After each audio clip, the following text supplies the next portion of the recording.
El diplomático y escritor francés Auguste Lemoyne residió en Colombia entre 1828 y 1839, un período agitado de nuestra naciente república. Tras 11 años de servicio diplomático en la Nueva Granada, regresaría hacia 1840, solo de paso hacia el Perú. Lemoyne nos dejó un libro de viajes vívido y fresco, de un diciembre ya olvidado, pero que gracias a la palabra vuelve a nosotros.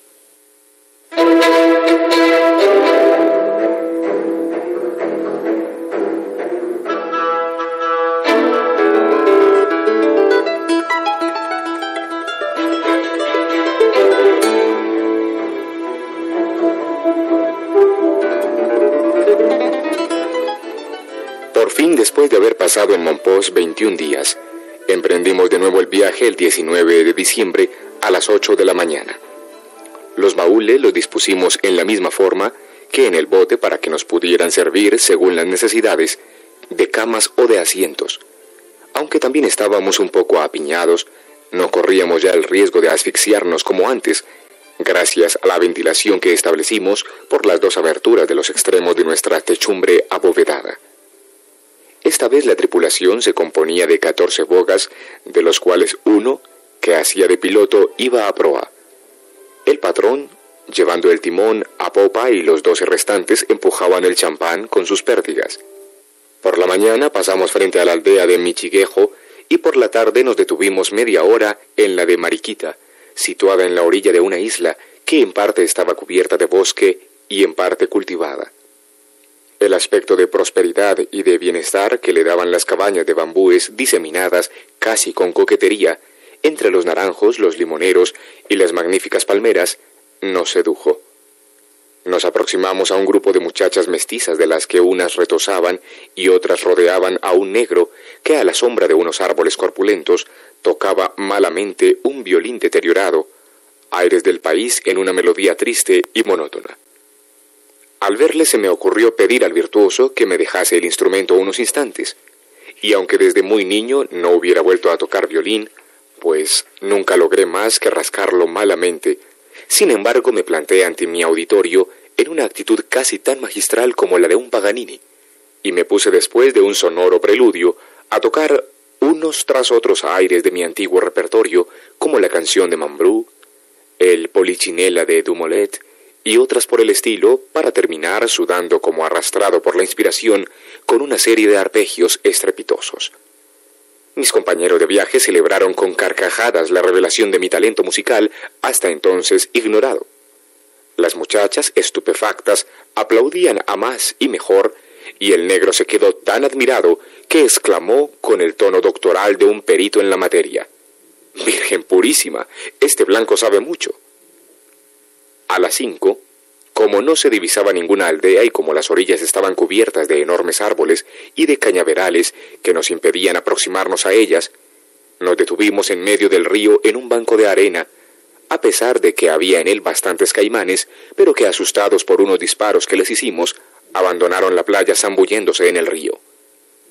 En cuanto se marcharon aquellos huéspedes desagradables, tomamos posesión del banco para establecer nuestro campamento y pasar la noche, cosa que tendríamos que hacer en adelante casi todas las noches hasta llegar a Honda. Esto es lo que hacían entonces todos los viajeros antes de que hubiera servicios regulares de barcos de vapor por el Magdalena. Solo los champanes de muy reducidas dimensiones navegaban en el río por la noche, y eso cuando hay luna, pues todas las embarcaciones, hasta las tripuladas por los bogas más expertos, corren el riesgo no ya de encallar en los bancos de arena que están a flor de agua, sino de naufragar o de abrirse en dos al chocar contra los árboles arrancados de las orillas y arrastrados por las aguas, o contra los que están plantados en el fondo como si fueran postes. He aquí cómo nos organizábamos en cuanto saltábamos a la playa. Lo primero que hacíamos era coger los troncos que las aguas al bajar habían dejado en la orilla. Amontonábamos las ramas pequeñas secas que había por allí y prendíamos fuego al montón, de modo que con el resplandor de esa gran fogata alejábamos no solo a los caimanes que hubieran podido intentar un ataque, sino a los tigres y demás fieras que sin esa precaución no hubieran dejado de venir a hacernos alguna visita. Tomadas estas seguridades, instalábamos lo más cerca posible del fuego nuestras tiendas de campaña, es decir, nuestros mosquiteros, que colocábamos sujetos con cuerdas en unos palos o en las pérdigas de la embarcación acostándonos debajo, unos en las hamacas y otros en unas esteras en el suelo. Los bogas acampaban casi del mismo modo que nosotros. Estos, antes de acostarse, comían sentados en círculo alrededor de su olla. Era un espectáculo curioso ver destacarse en el horizonte casi negro de un paisaje salvaje, a la luz de la llama vacilante de la hoguera, la silueta de esos hombres desnudos, de pigmentación variada, de aspecto montaraz, armados con grandes cuchillos y machetes que les sirven para cortar su pitanza. Parecían espíritus infernales celebrando ritos cabalísticos o un festín canibalesco.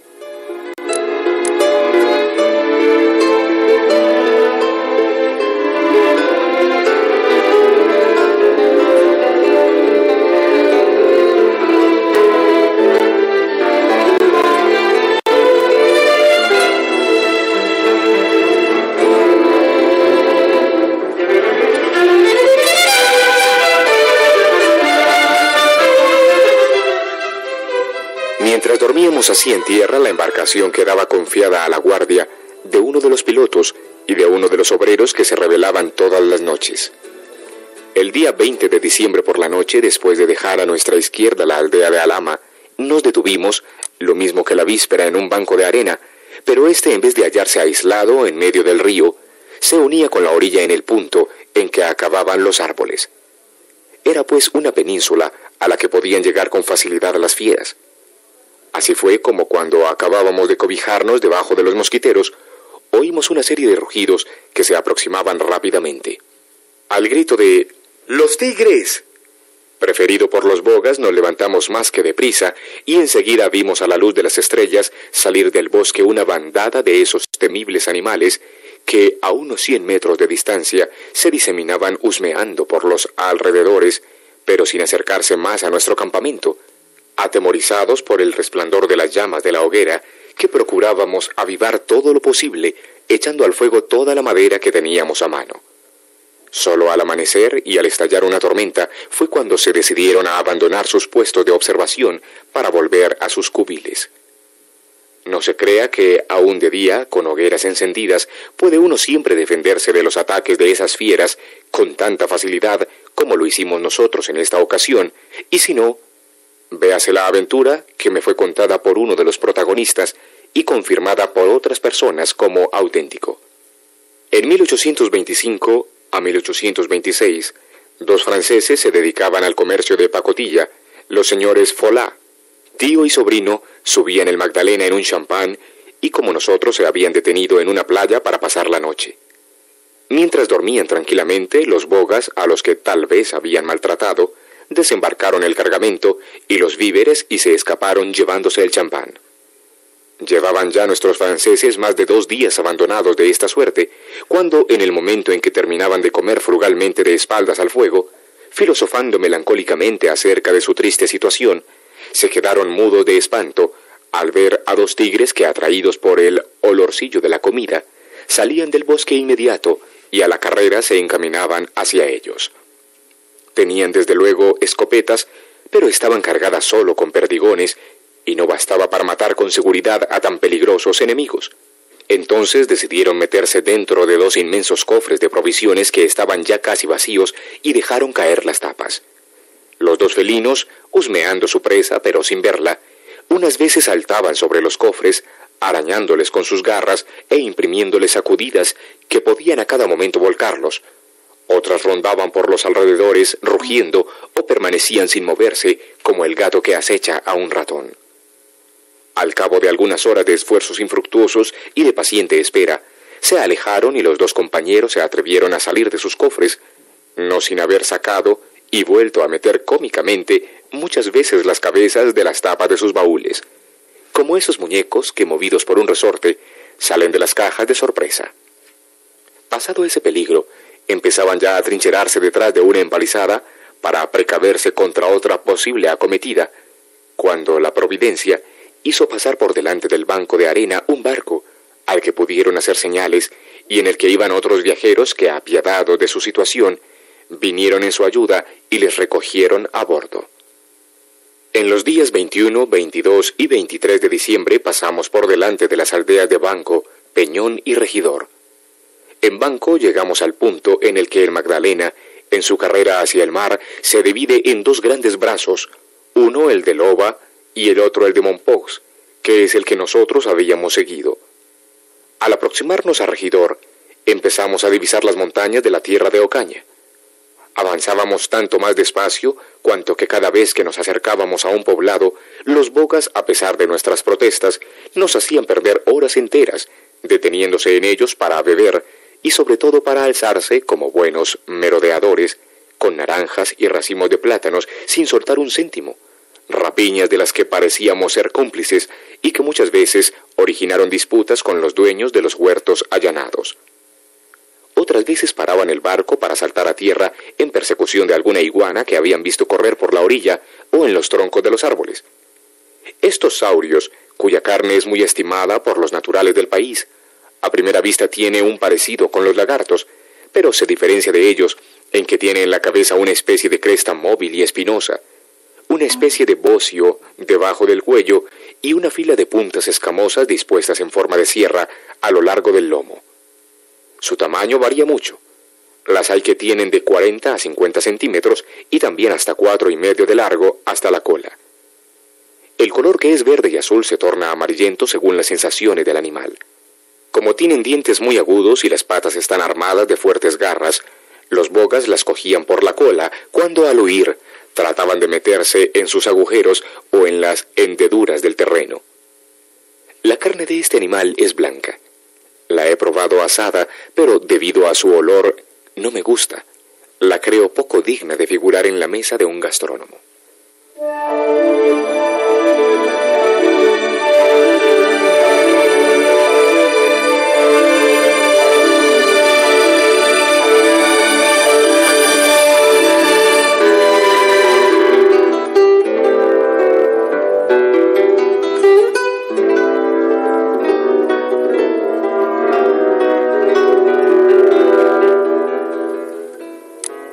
Las habitantes de las márgenes del Magdalena, que pertenecen a diferentes razas de color, llevan vida independiente en un rincón de las selvas, donde desmontan un terreno y aseguran su subsistencia sembrando maíz, plantando caña de azúcar, plátanos, naranjos y otras especies de árboles frutales. En su retiro, como no pueden esperar ninguna ayuda de la sociedad, tienen que bastarse a sí mismos, cualquiera que sea el acontecimiento aflictivo que venga a perturbar su vida. Sus cabañas hechas con bambúes y techadas con paja están casi todas levantadas sobre 4 postes que sostienen el único cuarto, donde por la noche se cobija la familia, después de haber retirado la escalera que le sirve para subir hasta él. Este sistema de construcción ofrece la ventaja de que en las épocas en que el río se desborda, las aguas pasan debajo de la habitación y de que además la familia está al abrigo de los ataques de los tigres. El sotechado que forman las 4 postes que sostienen el piso de la habitación sirve durante el día de cocina y de punto de reunión. Los muebles y utensilios del hogar, que están a tono con la rusticidad de la vivienda, son unos cascabeles, 1 o 2 hamacas ordinarias, unas ollas de barro para cocer los alimentos, unas cuantas calabazas y conchas de tortuga a guisa de platos, un rodillo para triturar contra una piedra el maíz y las cañas de azúcar que suministran las 2 principales bebidas del país, la chicha y el guarapo, y algunas veces también tienen un bastidor para tejer las esteras de junco.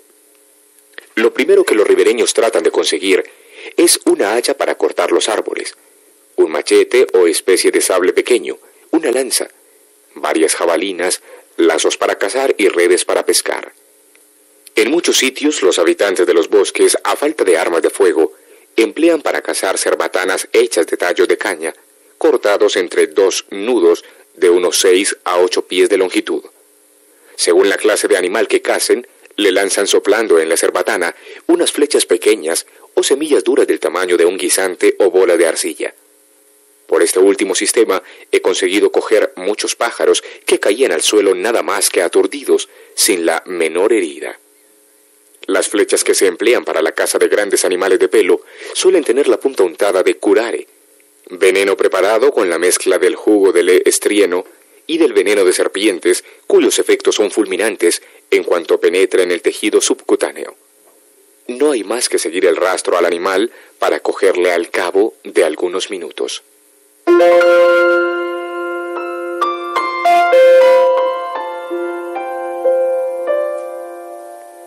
Les estamos presentando literatura para oír. Textos, relatos, cuentos y narraciones hablados.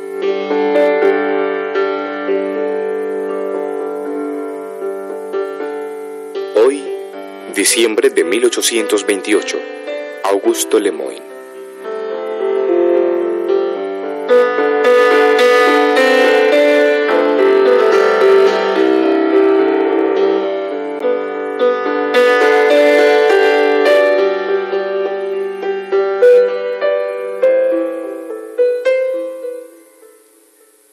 Las familias de los ribereños del Magdalena diseminadas se componen de un hombre, de su mujer y de sus hijos.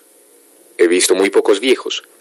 Los hijos, que siempre suelen ser numerosos, se crían difícilmente debido tanto a la alimentación deficiente como a las enfermedades que engendra la insalubridad del clima, y en muchos casos a las picaduras de los mosquitos o de los animales venenosos, accidentes que son tanto más frecuentes cuanto que así los niños como las niñas andan desnudos hasta que llegan a la pubertad. Pero tampoco los jefes de familia se distinguen por la abundancia de su ropa, que en las mujeres se reduce a un paño o falda corta sujeta a la cintura, y algunas veces a un chal que sostiene el pecho. Los hombres no llevan más que un calzoncillo o pantalón de algodón, y cuando se visten de ceremonia, suelen ponerse una camisa de la misma tela.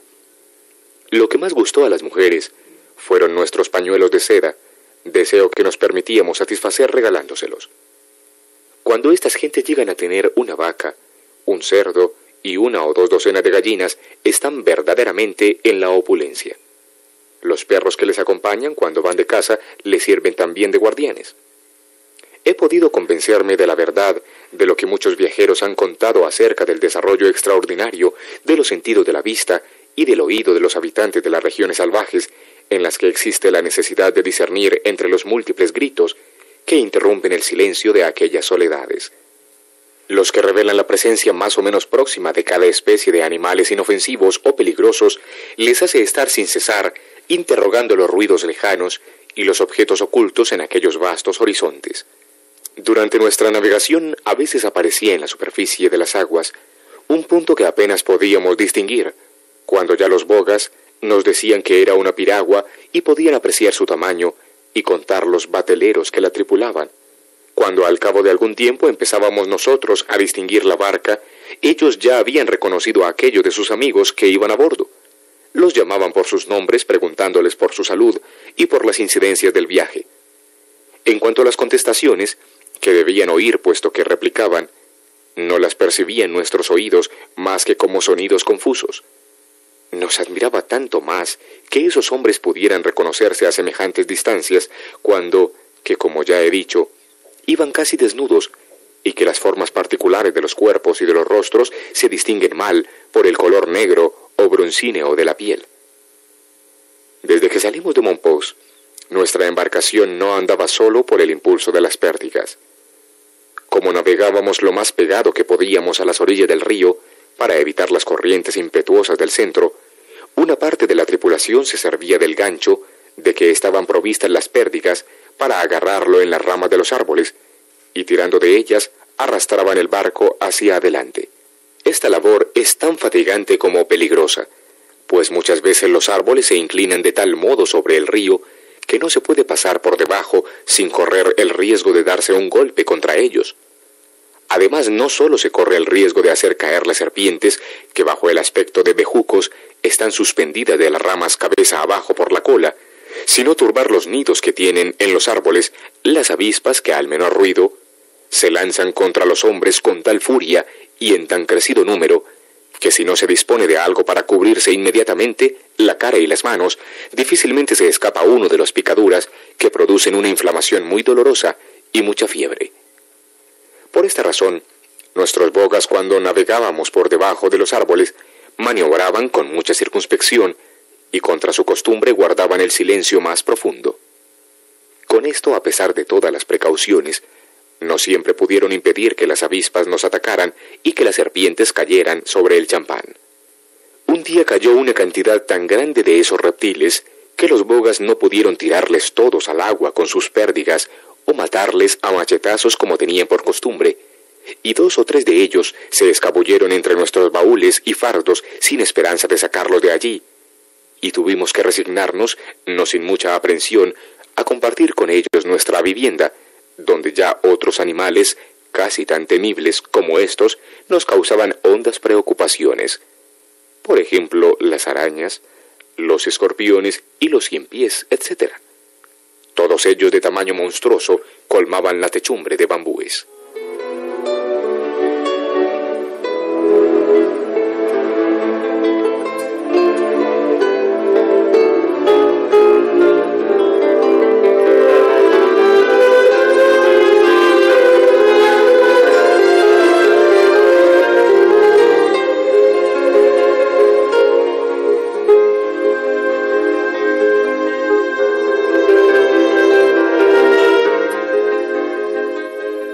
Las noches de los días 21, 22 y 23 de diciembre, al igual que las de los anteriores, las pasamos en unos bancos de arena.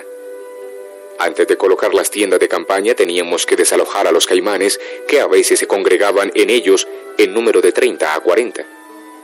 Nos dimos cuenta de que para desembarazarnos de ellos no era necesario disparar, ya que al solo ruido de nuestras voces se volvían al agua.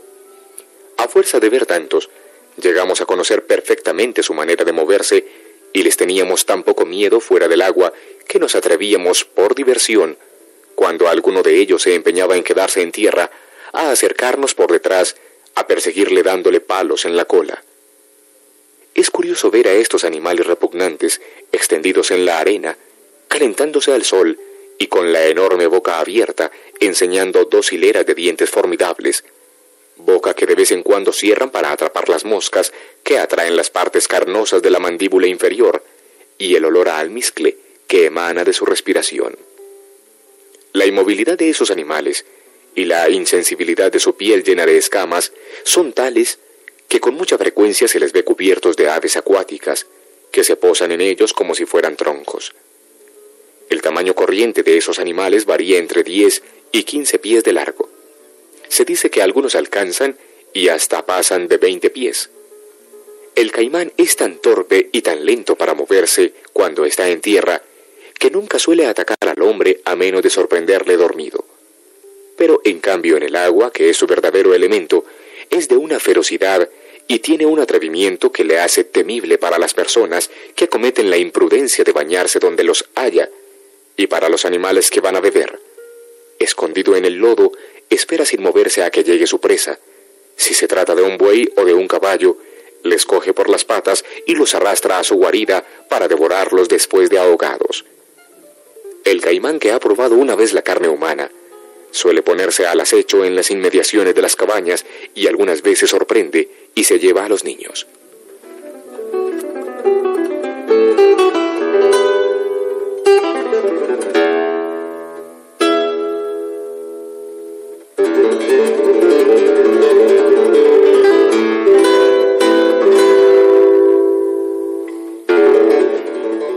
Como el 24 de diciembre nos encontramos por la mañana frente a un pueblo llamado Río Viejo, no pudimos evitar que los bogas se detuviesen allí para celebrar la Navidad.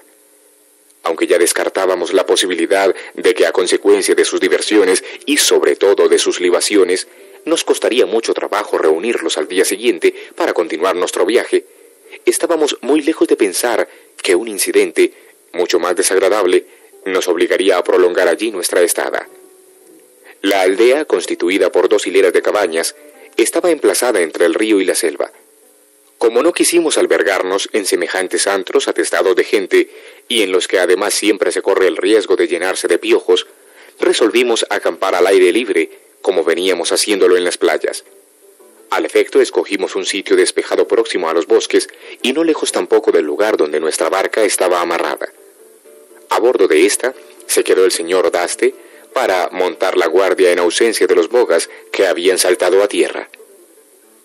Dormíamos profundamente cuando hacia la 1 de la madrugada Los mosquiteros que nos cobijaban, cuyas cuerdas habían sido cortadas, se vinieron abajo juntamente con las hamacas, quedando enredados en ellas como los peces en la red.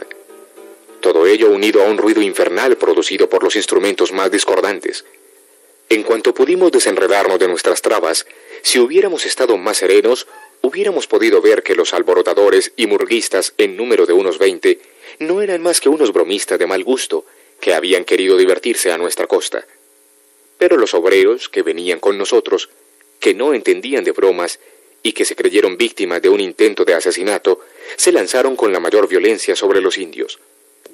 Estos, al retirarse ante esta brusca acometida, se vieron detenidos por la empalizada de un huerto que les cortaba la retirada, y arrancando rápidamente las estacas, se sirvieron de ellas para defenderse y atacarnos a su vez.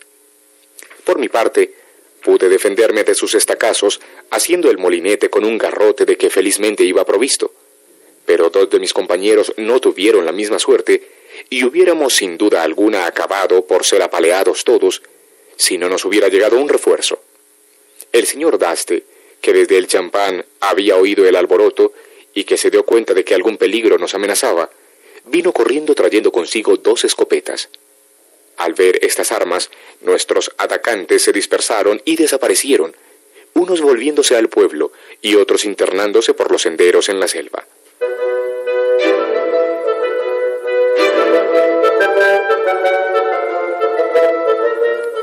En el tumulto, el señor Pincendón se cayó en el foso y sufrió algunas contusiones, pero lo más grave fue que en el campo de batalla quedó inanimado nuestro maestro carpintero con el cráneo fracturado por un estacazo. Después de prestar a este desgraciado los primeros auxilios y de haberlo trasladado al champán, los señores Daste y Pincendón, que estaban exasperados, se dejaron llevar por el deseo de vengarse y volvieron a tierra para emboscarse con sus escopetas a la entrada de los caminos de la selva y que los indios que habían buscado refugio en ella saliesen. En efecto, al amanecer dispararon sobre 2 de estos que, sin recelar de aquella emboscada, abandonaron sus escondrijos para regresar al pueblo. Felizmente, las escopetas estaban cargadas solo con mostacilla. Realizado este acto de represalia, consideramos prudente continuar el viaje enseguida. Pero esto no fue posible en primer lugar porque los bogas no habían vuelto a bordo y además porque casi todo el pueblo se había reunido y con un alguacil a la cabeza vinieron a intimarnos la orden de desembarcar para responder por nuestra conducta ante las autoridades locales. No era posible oponer resistencia y, escoltados por la multitud en actitud amenazadora, nos dirigimos a casa del alcalde. Este estaba sentado delante de una mesa en compañía de otros 3 indios, de los que 2 parecían actuar como asesores y el tercero de secretario, de modo que estaban constituidos en un verdadero tribunal. Debo reconocer que el alcalde nos interrogó con una cortesía y una ecuanimidad que no esperábamos. A los 10 minutos de explicaciones, el asunto quedó perfectamente esclarecido. Era evidente que los individuos del pueblo que habían interrumpido en forma tan brutal y descomedida nuestro sueño, al despertarnos sobresaltados, los habíamos tomado por unos asesinos, y no eran más que unos infelices que, habiendo cenado después de la misa de gallo y un poco excitados por las libaciones, no iban teniendo otro propósito que el divertirse dándonos una broma, y que si luego se habían entregado a acto de hostilidad contra nosotros, fue solo para defenderse, cosa muy natural, cuando los obreros se lanzaron sobre ellos y les pegaron. En definitiva, el alcalde, después de conferenciar con sus asesores, declaró muy atinadamente que las desgracias que de un lado y de otro había que lamentar eran consecuencia de culpas recíprocas, que por lo tanto no se podía inculpar a ninguna de las partes, que los daños quedaban compensados reservando el derecho a las partes de acudir en alzada ante la audiencia provincial a la que remitiría los autos. Aceptado por nuestra parte el fallo, no dimos curso ulterior al asunto y no volvimos a oír hablar de él.